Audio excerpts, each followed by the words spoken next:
it's Mrs. Juliana again. I'm going to do the third part, mostly the second page of our trig functions notes. So I just wanted to point out one thing about these reciprocal functions and trigonometric functions. So sine, cosine, tangent, cosecant, secant, and cotangent. And they are tied to the angle that you see here. So whatever this angle is, so we have theta here, then the opposite side is from the angle opposite, and the adjacent side is attached to this angle. Now, if you notice, if I were to put my angle on here instead, say this was theta that we're referencing, all of a sudden this side across from the angle would be the opposite side, and this side here would be the adjacent side, which is completely opposite of what we had before. And so when people are trying to figure out, well, if I have, let's call this something other than theta, because we already have theta over there. Let's make this alpha, which is another Greek letter that they use sometimes for angles. If that's alpha there, then we would say that the sine of alpha then is its opposite side, which is b over the hypotenuse c. So notice how these signs are completely different. You have sine of alpha is b over c, whereas sine of theta is a over c. So this theta angle is tied to its sine and its ratio. So each of these ratios are specific, and they're unique to this function and this angle every single time. All right. Another thing that I wanted to point out, the sine and its reciprocal, cosine and reciprocal, tangent and reciprocal are all reciprocal functions, so they're flipped, but a way for you to remember, and I always forget, and so it's easy for me to come up with a little symbol as to why, or a way to remember. Sine starts with S. You notice that the sine and the cosine start with an S and a C, and the cosecant and secant also start with an S and a C. So if I know the sine, and I think, which one is the reciprocal function to it? It's the opposite letter. Are reciprocals. So sine's reciprocal is cosecant. Cosine's reciprocal is secant.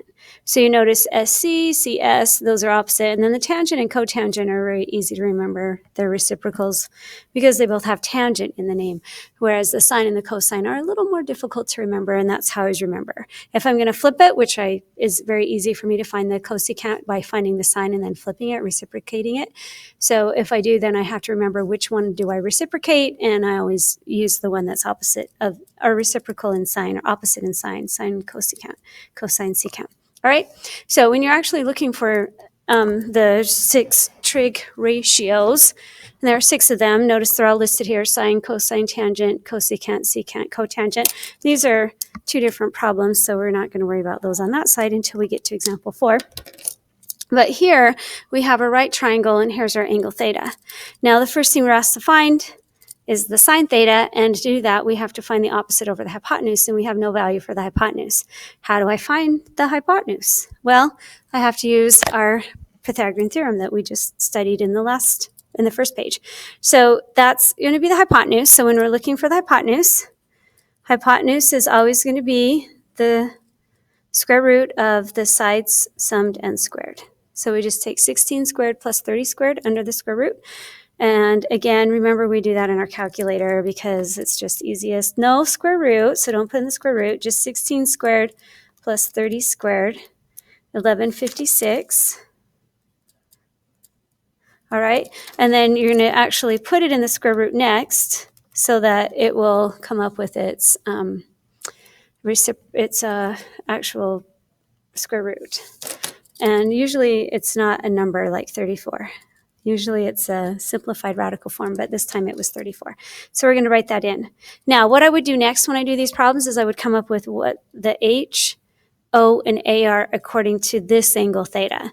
So, of course, this is H, hypotenuse, right here, because it's across from the 90. So I find that first. And then out of the 2 legs, one's O, one's A. So I go from the angle, and I measure over, or just make a little mark over, and that is going to be your opposite.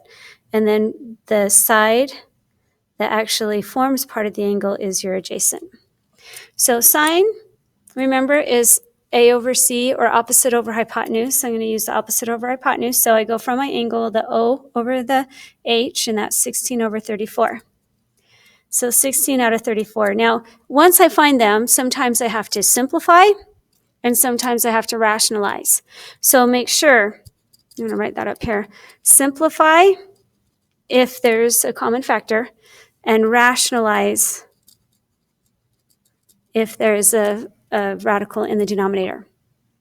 Now, because I'm finding a ratio of sides, a side over side, side over side, side over side, if I have that and I know, well, gosh, in this case, I can actually divide out a 2 from everything, then I don't have to keep simplifying every time, because when I simplify this, of course, I divide out a 2 and I get 8 over 17.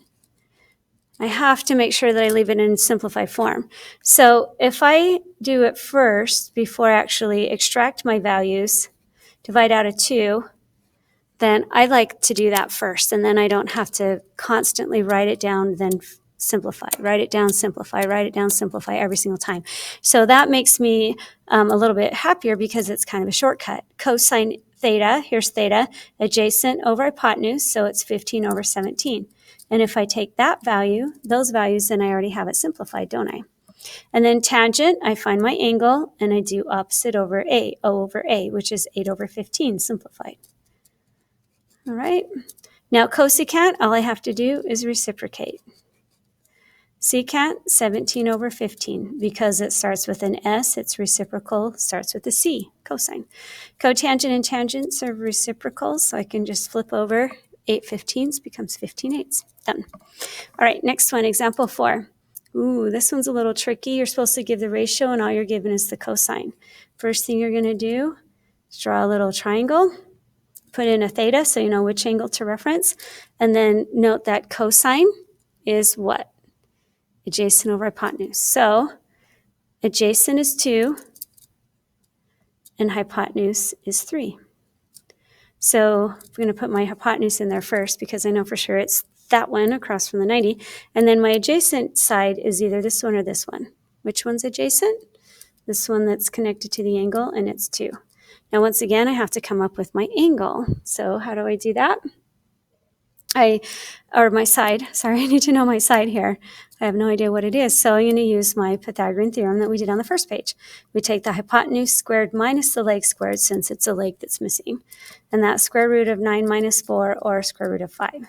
So been able to find that using Pythagorean theorem. I write it in, and then I come up with my sides. All right, sine is opposite over hypotenuse. So again, I'm going to write h on hypotenuse. I'm going to go from the angle to the opposite to get the O, and then adjacent to my theta is A. And I just like to put those in because that's a lot easier for me as I'm figuring out my ratio. So sine theta is O over h. So I find O over h, radical 5 over 3. All right, now I like to just find the cosecant as I go because I just reciprocate. Now when I do 3 over radical 5, remember that I have to multiply by radical 5 in order to rationalize. So 3 radical 5 over 5 is my answer. All right, now my secant I can find because my cosine was already there, so I just reciprocate 3 halves. And then my tangent is opposite. Where's tangent up here? Oh, opposite over adjacent, O over A. So I come here and I find my O, which is radical 5 over A, which is 2. Radical 5 over 2. Now my cotangent is 2 over radical 5, and I have to rationalize. So that makes 2 radical 5 all over 5. I'm done with that one. All right, next one are my trig ratios of special angles. Now, again, remember what we did special angles. We did 45s and 30s and 60s and 90s. Notice that these are not ever found on the 90-degree angle. We just don't do that. And it's because they end up being quadrantal angles, and they're a little tricky. You have to find them. They're either 0 or 1 or undefined, all of them. So we're just going to deal with the actual acute angles that are in the triangle and not the 90-degree angle. Okay, so sine 45. Now these are 45. What I would do first before I found it is I would fill in my ratio of sides. I know on a 45 it's 1, 1, radical 2. And then I know on a 30, 60, 90, it's across from the 30 is 1. That's our stagnant angle. And then 2 for the hypotenuse and radical 3 for the long leg. And those are just based on what we did on day 2. So this is the third day, and we have sine 45 here. So that sine, again, is opposite over hypotenuse. So I go to my 45-degree angle, and it doesn't matter which one. I can pick it. I'm just going to pick this one. This is my 45. So it's opposite over hypotenuse, so 1 over radical 2. Again, rationalize by multiplying by radical 2. I get radical 2 over 2. Okay? So not too bad. Cosine 45, so I come to 45. Cosine, if I look up top, is adjacent over hypotenuse. So this is adjacent, right? Adjacent over hypotenuse, 1 over radical 2. And once again, rationalize. You get radical 2 over 2. All right, and then tangent 45. So now I have to find opposite over adjacent, if I remember right, for tangent. So opposite over adjacent, so 1 over 1, which is 1, simplified. All right, so that's how I do my 45, 45, 90s. Now let's look at our 30, 60, 90. I think all the rest are 30, 60, 90s. So we're going to come to this triangle sine 30. So I locate my 30. Sine is opposite over hypotenuse. If I remember right, so opposite over hypotenuse is 1 over 2. All right, opposite and hypotenuse. Cosine 30. So cosine 30 is going to be adjacent over hypotenuse. So adjacent is radical 3 over hypotenuse 2. Okay. And then tangent 30 is, tangent is opposite over adjacent. So I locate my 30, and then I go opposite, which is 1, over adjacent, which is radical 3. Now, from there, I need to rationalize because, again, I have a radical 3 on the denominator. So I multiply by radical 3 over radical 3, and that gives me radical 3 over 3. Okay, these will become important later when we do the unit circle big time.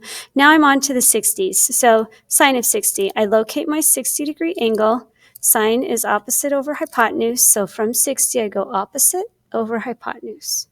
So radical 3 over 2. Now, if you want to, you can write H, you can do O, and you can do adjacent for each of these because that belongs to our 60-degree angle, and I know I have 60s left. Cosine 60 is adjacent over hypotenuse, so 1 over 2. And then tangent of 60 degrees is opposite over adjacent, radical 3 over 1, which simplifies to just radical 3. All right, and that's the end of the lesson. Now your job now is to just do your 8-1. So you have 2 sides of a homework assignment to do, and you're ready. And I'm going to stop posting videos for now. I might post some tomorrow. We'll see. Good luck. Have fun. If you have any questions, just email me. Thanks.